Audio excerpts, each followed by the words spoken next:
Now we get to some interesting topics. I want to talk about gerrymandering and redistricting. We are in that cycle that comes around once every 10 years. Every 10 years, our districts get redrawn. This is my first time through the process. I mean, I've voted since I was 18, and I'm no spring chicken, but I've never really paid attention to redistricting. It just didn't ever cross my mind. But this year, it really has been an education to see how important of a subject this is. For who else is this your first time really hearing about or paying attention to redistricting? Okay, and you know what, even if you've been around forever, this is not a topic that gets a lot of awareness, so I'm going to bring it to your attention. The image you see on this screen below you is an actual congressional district that was drawn up in North Carolina. They call it the North Carolina leaf sea dragon. Leafy sea dragon, it's an actual animal that looks just like that. And that's what they always bring up as an example of gerrymandering.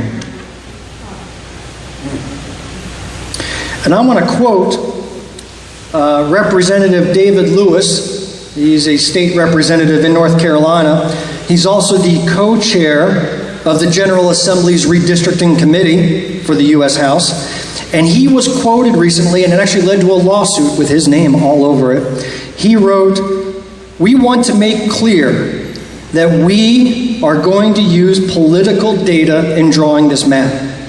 It is to gain partisan advantage on the map. I want that criteria to be clearly stated and understood, not even trying to hide it." He also said they were drawing a map to elect 10 congressional Republicans and 3 Democrats. So basically he wants to know the outcome in advance. That's how they're drawing it up. And he said, "Because I don't believe it's even possible to draw a map with 11 Republicans and 2 Democrats. So you can see where his mindset is at. If he could make it worse, he would. So that's what they're doing in North Carolina. It's also important to note that the 2020 census data has not come out yet. And even with that, the South Carolina State Senate Committee has been touring the state, holding informational hearings and listening sessions to talk about redistricting. And we don't even have the data. So that was a concern that was brought up. But they did seek input. And will they listen to the input? Well, I don't know. I'm not getting my hopes up yet, but time will tell. The question is, do we have gerrymandering in South Carolina? Well, the question is, what is gerrymandering? Gerrymandering is drawing the lines to make sure you have a distinct advantage for one political party or another. So do we have that happening in South Carolina? Raise of hands. Who thinks we have gerrymandering here?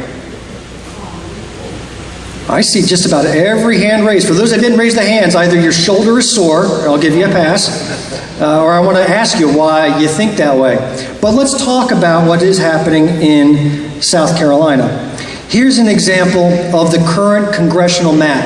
And if you can't see it because you're sitting a little far away, I want to point out the 2 districts at the bottom. The light blue one, that's District 6, that's Jim Clyburn's congressional district, and District 1, right along the coast, which is Nancy Mace's congressional district. Now, that is brought up as an example of gerrymandering.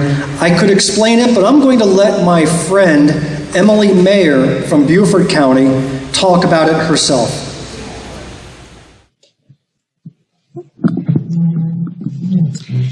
Good evening. My name is Emily Mayer. I am a resident currently within the lines of Congressional District 1 and Senate 46 lines in Beaufort County. I have a few areas of note.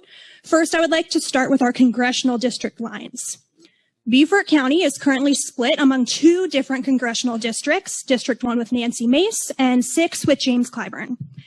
In my research, it was apparent that the area that was split into Congressional District 6 is the area of Beaufort County with primarily Black residents. As the population of Beaufort County is well within the limits of what a congressional district can hold, I implore you to find out why this section of Beaufort County has been cut out of being represented by the same congressperson as the rest of their county members, as we are all part of the same community with interests regarding our public education system. Additionally, Congressional District 1 extends up the shore through Charleston County, but as you can see on the map, it cuts out North Charleston and then goes in again to Berkeley County. Again, noting that that North Charleston demographic is overwhelmingly less white compared to the areas of Charleston and Berkeley counties that are included in Congressional District 1. All the way up to Moncks Corner, all the way up in that Berkeley County area, which is 68% white. I ask again why this cutout's necessary. If we're talking about continual lines, the shapes of our district, why not make it more continuous to allow communities of the same counties to stay together? These lines don't feel as if they meet the requirements needed. As the lines currently lay, Representative Mace oversees communities in 3 counties, while Representative Clyburn oversees communities in 13 counties across our state. That is not compact.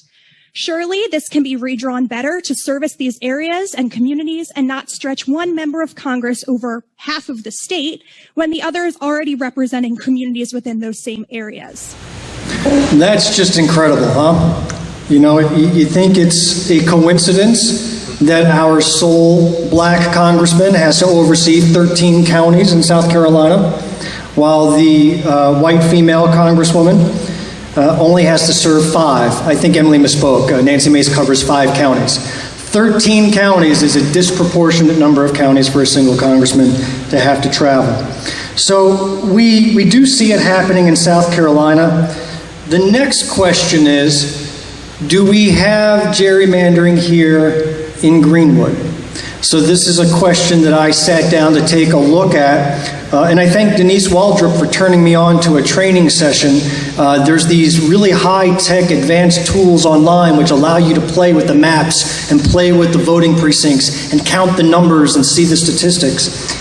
I also had a chance to testify on my findings in front of the Senate panel in Greenville last Monday. You want to hear what I said? Yeah. You want to hear it? Good evening, and thank you for allowing me to speak. My name is Bill Kimler. I'm a resident of all the way down in Greenwood. I would like to speak specifically towards the lines that make up Senate District 4 and Senate District 10. I am a resident that lives in Senate District 4, which is in the heart of Greenwood. I would like to speak specifically about the interesting finger that drops down from Anderson County, cutting right through Abbeville and into the heart of Greenwood. Now, I understand that this is not the time or place to propose alternatives, but around to taking a look at it, I would ask you to consider this. If we could not give Greenwood County the finger and instead take that sliver, which consists of 8 voting precincts that are split between Senate District 4 and Senate District 10. In fact, there is a voting district or voting precinct where there are only 2 voters assigned to Senate District 4. The rest are in Senate District 10. So in playing around with some of the data, that if you take that strip and bring it all into Senate District 10, and then take 5 of the precincts that border along Anderson in a contiguous manner, you will find a couple of things. First, the 2 populations of the district become closer together in balancing. The racial breakup remains nearly identical, as well as the political leanings only change within 1/10 of a percentage point. So there is no favoritism one way or the other. It just makes a lot more common sense, and then takes those 8 voting precincts, fracturing them, bringing us back together as a community voting as a whole. Thank you very much. The audio kept cutting out on the microphone. They had a lot of technical issues up there in Greenville, but hopefully you got the gist. It really hit me hard when I moved into the house I currently live in. I live in District 4 currently, and I moved there in 2018. And I'm almost embarrassed to confess this. I didn't realize that I was in Senate District 4 until last year. And I'd lived in that house for 2 years. And I just assumed, because I'd only moved a couple of miles down the road, that I was still in Senator Nicholson's district, District 10. So I was all set to cast my vote for the great Senator Nicholson. And I was like, who's Mike Gambrell? Who's that guy? You know, and well, what does this guy from Anderson have anything to do with me here in the outskirts of the city of Greenwood? So I testified on that. I'm going to show you. All right, so again, here's the picture of the finger. And then here is the proposal that I gave to the state Senate. They don't have to listen to my proposal. You know, they just take it as advice and they can do with it as they wish, probably file it in their trash can like they did with all of our other inputs. And by the way, it was about 99% of those who testified were certainly Democratic, you know, talking about establishing fairness and fairness in lines. So the question that I have to ask before I wrap this up is that finger, is that considered gerrymandering? Well, here's a surprising fact. Remember, gerrymandering means that any weird line drawn has to give a specific advantage to one party or another. It turns out that that is not gerrymandered. It is terribly drawn, I'll give you that, but when I make the maps look a little more common sense like this, the numbers stay the same. The before and the after, the breakup of African American to white to Latino voters, all the same within a fraction, like a tenth of a percentage point. Nothing changed. So I don't know why that finger was drawn the way it was. It certainly did not give Mike Gambrell or whoever's in District 4 any advantage. And in fact, if I did not swap out that finger with those precincts in Abbeville, it actually would have swung in the favor of District 10 for Republican by a lot. That finger is very conservative. I live in the heart of a conservative finger at the moment, and it truly is giving Greenwood County the finger. If we just took that finger and gave it to District 10, that divides and widens it. So we have to be careful what we ask for when we go and draw lines. Just because they look better does not necessarily mean it gives anybody an advantage. And in fact, in looking at other Senate precincts, number 10 is fairly competitive, all things considered, far more competitive than District 4 is. So I would encourage you, 4 years from now, if you got the itch to run for a state Senate seat, do so. It is up for the taking, and it can be taken back. It was held for a long time by a good man, and it can be taken back, especially as all of the unvaccinated Republicans fall by the wayside. It could be back to ours for the taking again. All right, final thing I want to bring to your attention is the House districts here in South Carolina. Are they gerrymandered? Well, I have not done the analysis there yet. Here's the map, and we have Representative Parks here from State House number 12, and it's also got a finger that goes right through the middle of Greenwood in an odd fashion. All these fingers at Greenwood County. Can I beat that joke to death? I don't think so. It's just a very weird line drawn. And again, we have to be careful to dismiss it and eliminate it or do something different, lest it turns into an uncompetitive precinct. So we need to take a look at that. There is a House hearing coming up over at the Piedmont Center, and it's also in your calendar on your brochures. So on your agenda, you'll see a list of events on the back. Take a look at that calendar. You'll see it there. I encourage you all to testify. Stay following us on our email newsletters. Follow us on Facebook, Twitter, Instagram, wherever it is. I'll keep you up to date on what I find, and maybe we can get together and come as a unified whole. I would also welcome, at some point, Ms. Parks, I'll reach out to you and seek your input. You know, you've only served in that precinct for a long time, so I want to hear your thoughts and your observations at some point and incorporate that into what we present. So before we go to our guest speakers, that's it for the opening segment. Does anybody have any questions about what you've seen so far, or the gerrymandering, or what have you? Any chance you can come up here to ask it so we can hear you on the microphone, sir? Would very much welcome. So my question is, was there any discussion about using artificial intelligence and a series of criteria for creating these districts by computer, because currently, at least when I was familiar with the process, what was used were census blocks, and that's basically, everybody has a zip code and everybody has a +4. And so those +4 chunks can be brought up and you can add whatever criteria you want, whether it's age, ethnicity.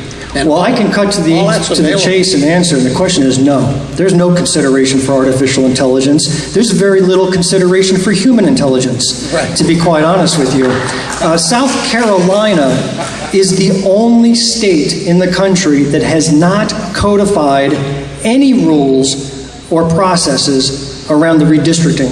Yeah. Right? There's guidelines that are out there, and the federal guidelines they say that they're going to try to adhere to, but we're the only state that doesn't have a single rule in the books on how redistricting could be drawn. So no, it has not been given any consideration. And if anything, I would be respectful if there was an independent commission working on this, a nonpartisan commission like the League of Women Voters or some other nonpartisan group.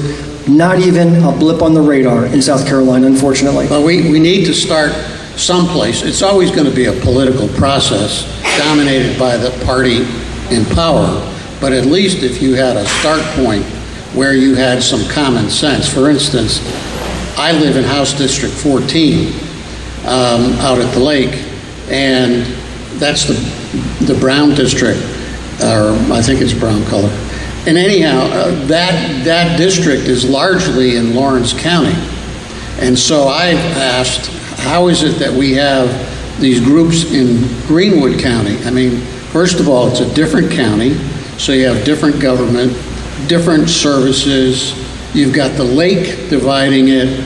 There is little community of interest between the portion in Greenwood County than the portion in Lawrence County, and there's no answer to that except for so Don, I would absolutely welcome you. Political manipulation. I would welcome you to come and testify, and I'll make sure that I'll go with you along there. Yes. Yeah. Thank you very much. Great question. Appreciate it, Don.